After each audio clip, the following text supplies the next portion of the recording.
ಮುಖ್ಯಮಂತ್ರಿಗಳು ಹೀಗೆ ಹೇಳಿದ ಮೇಲೆ ಉಪಮುಖ್ಯಮಂತ್ರಿಗಳ ಪ್ರತಿಕ್ರಿಯೆ ಏನಿರುತ್ತೆ ಅನ್ನುವ ಸಹಜ ಕುತೂಹಲ ಅಲ್ವಾ? ಡಿ ಕೆ ಶಿವಕುಮಾರ್ ಅವರು ಹೇಳಿದ್ರು, ಬೇರೆ ಆಯ್ಕೆ ಏನಿದೆ ಹೇಳಿ, ಈಗ ಸಿದ್ದರಾಮಯ್ಯ ಜೊತೆಗೆ ನಾನು ನಿಂತ್ಕೊಳ್ತೀನಿ, ಸಪೋರ್ಟ್ ಮಾಡಬೇಕು, ಸಪೋರ್ಟ್ ಮಾಡ್ತೀನಿ, ನಾನು ಸಿ ಎಂ ಬೆನ್ನಿಗೆ ನಿಂತು ಸಹಕಾರ ಕೊಡ್ತೇನೆ, ಹೈಕಮಾಂಡ್ ತೀರ್ಮಾನಕ್ಕೆ ನಾನು ಬದ್ಧ, ಲಕ್ಷಾಂತರ ಕಾರ್ಯಕರ್ತರು ಪಕ್ಷ ಬೆಂಬಲಿಸಿದ್ದಾರೆ, ಪಕ್ಷದ ತೀರ್ಮಾನಕ್ಕೆ ನಾನು ಬದ್ಧವಾಗಿರ್ತೇನೆ ಅಂತ ಡಿ ಕೆ ಶಿವಕುಮಾರ್ ಅವರು. ಅದನ್ನೊಂದು ಸಲ ಕೇಳಿಸ್ಕೊಳ್ಳಿ.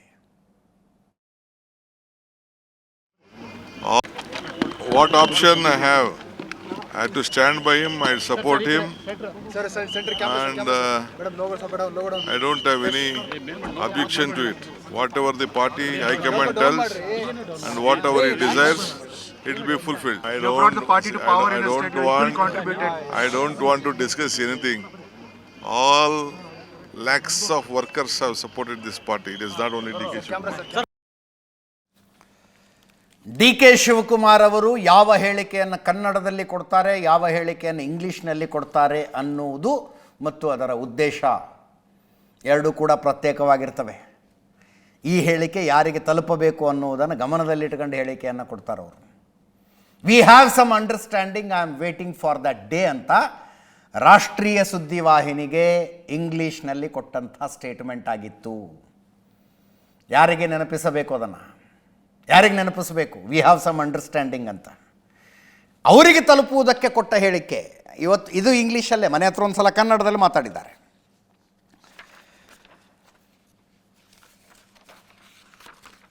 ಈಗ ಸಿದ್ದರಾಮಯ್ಯನವ್ರು ಹಂಗೆ ಯಾಕೆ ಹೇಳಿದ್ರು, ಡಿ ಕೆ ಶಿವಕುಮಾರ್ ಹಿಂಗೆ ಯಾಕೆ ಹೇಳಿದ್ರು? ಸುಮ್ಮನೆ ನೀವು ಅನಲೈಸಿಸ್ ಮಾಡಿ ನೋಡಿ. ಸಿದ್ದರಾಮಯ್ಯನವರ ಆಪ್ತ ವಲಯದ ಅನೇಕರು ಇದು 2.5 ವರ್ಷಕ್ಕೆ ಮುಖ್ಯಮಂತ್ರಿ ಬದಲಾವಣೆ ಅಂತೆ, 2 ವರ್ಷಕ್ಕೆ ಮುಖ್ಯಮಂತ್ರಿ ಬದಲಾವಣೆ ಅಂತೆ ಈ ಸರ್ಕಾರ ಅಸ್ತಿತ್ವಕ್ಕೆ ಬಂದಾಗಿನಿಂದ ಚರ್ಚೆ ಆಗ್ತಾ ಇತ್ತು. ಸಿದ್ದರಾಮಯ್ಯನವರು ಆಪ್ತ ವಲಯದವರು ಹೇಳ್ತಿದ್ರೆ ಹಾಗೆಲ್ಲ ಆಗೋದಕ್ಕೆ ಸಾಧ್ಯ ಏನ್ರಿ? ಸಾಧ್ಯನೇ ಇಲ್ಲ.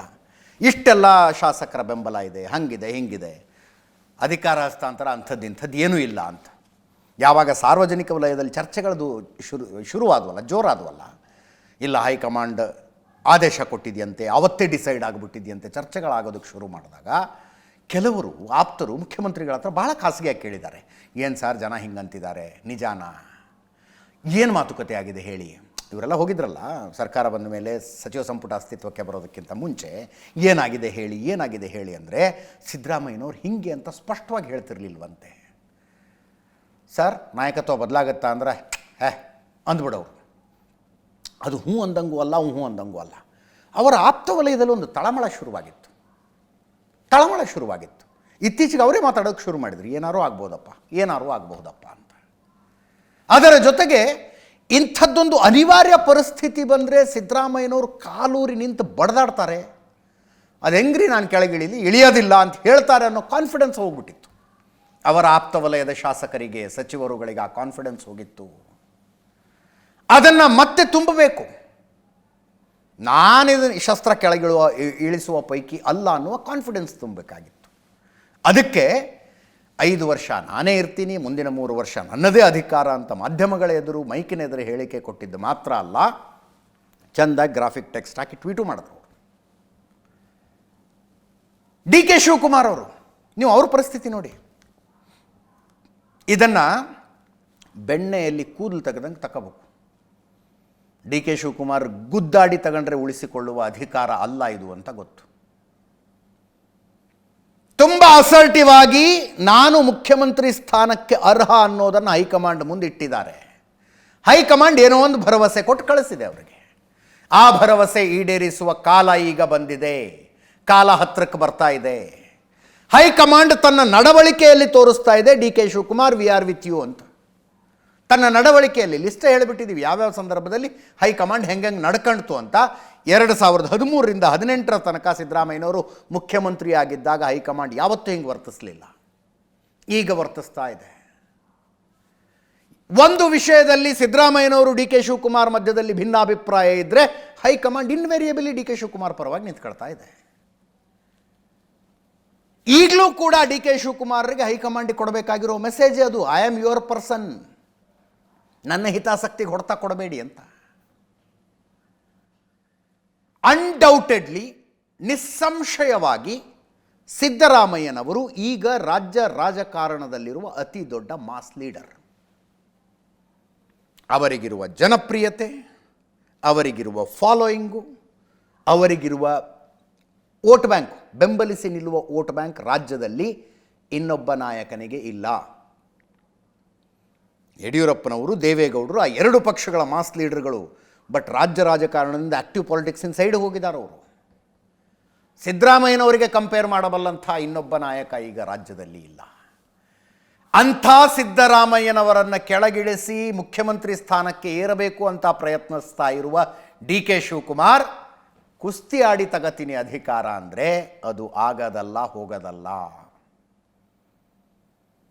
ಸಾಧ್ಯ ಆದಷ್ಟು ಸ್ಮೂತಾಗಿ ಇಡೀ ಪ್ರಾಸೆಸ್ ಆಗಬೇಕು.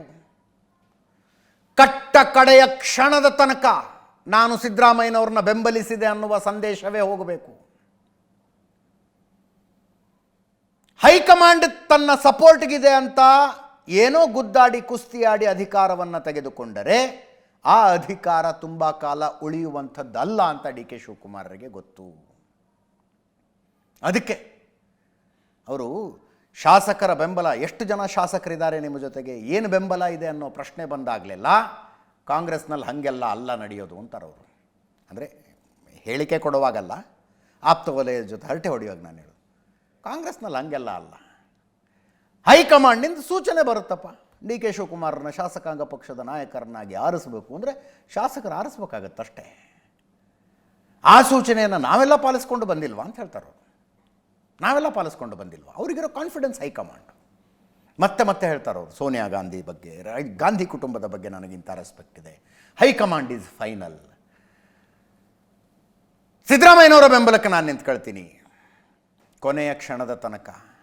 ನೋಡಿ, ನೀವು ಜಾತಿ ಲೆಕ್ಕಾಚಾರಕ್ಕೆ ಬರೋದಾದರೆ ಒಕ್ಕಲಿಗ ಸಮುದಾಯ, ಒಂದು ಒಕ್ಕಲಿಗ ವೋಟ್ ಬ್ಯಾಂಕ್ ಇದೆ. ಆ ವೋಟ್ ಬ್ಯಾಂಕ್ನಲ್ಲಿ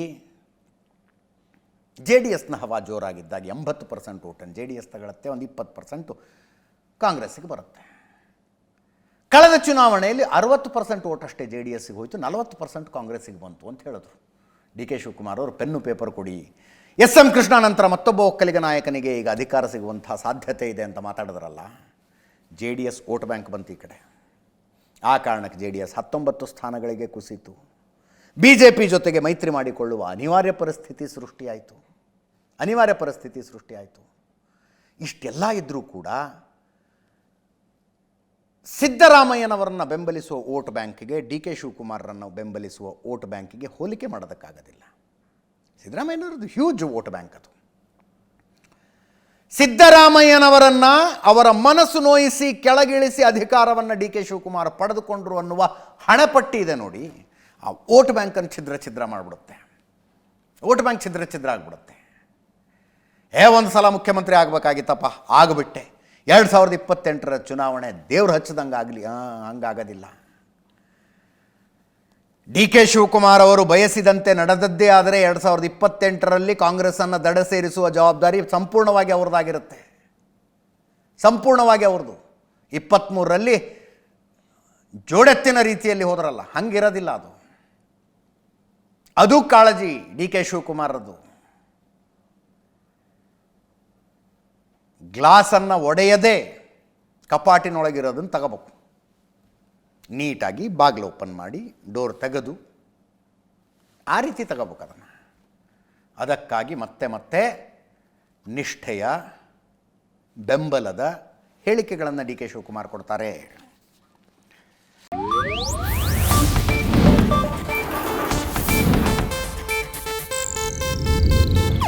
ಇದು ಏಷ್ಯಾನೆಟ್ ನ್ಯೂಸ್ ನೆಟ್ವರ್ಕ್ ಪ್ರಸ್ತುತಿ.